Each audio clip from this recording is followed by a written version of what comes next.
এই মুহূর্তে দর্শক বন্ধুগণ আপনারা দেখছেন সবুজ বঙ্গ নিউজ। এবার কিন্তু আমরা ঘুরিয়ে প্রশ্নটার ২৬-এর নির্বাচন নিয়ে জনগণের কাছে ভোটাররা কাকে ভোট দিতে চায়, বিজেপিকে না তৃণমূলকে না সিপিএম না আইএসএফ না কংগ্রেসকে, এটাই নিয়ে বড় চ্যালেঞ্জ।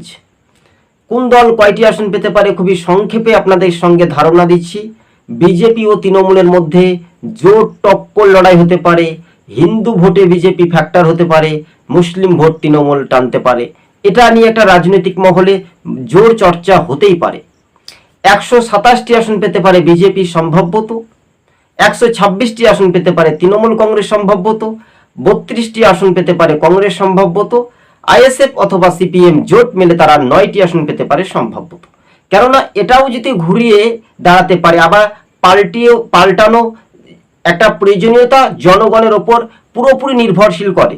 তাই ২৯৪টি বিধানসভা আসনের ম্যাজিক ফিগার ১৪৮টি পেতে হবে।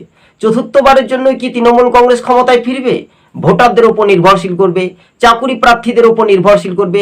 যারা চাকুরি হারিয়ে শিক্ষা, যোগ্যতা, অযোগ্য আর যোগ্য বলে ৩টি প্রশ্ন ছিল, আর সেই প্রশ্নের ভিত্তিতেই কিন্তু সমীক্ষাটা পাল্টে যাচ্ছে বলে আমরা আজকের প্রথম সার্ভে রিপোর্ট তথ্য বিশ্লেষণ করে তুলে ধরেছি। সবুজ বঙ্গ নিউজ চ্যানেলটি ভালো লাগলে সাবস্ক্রাইব করে সঙ্গে থাকবেন।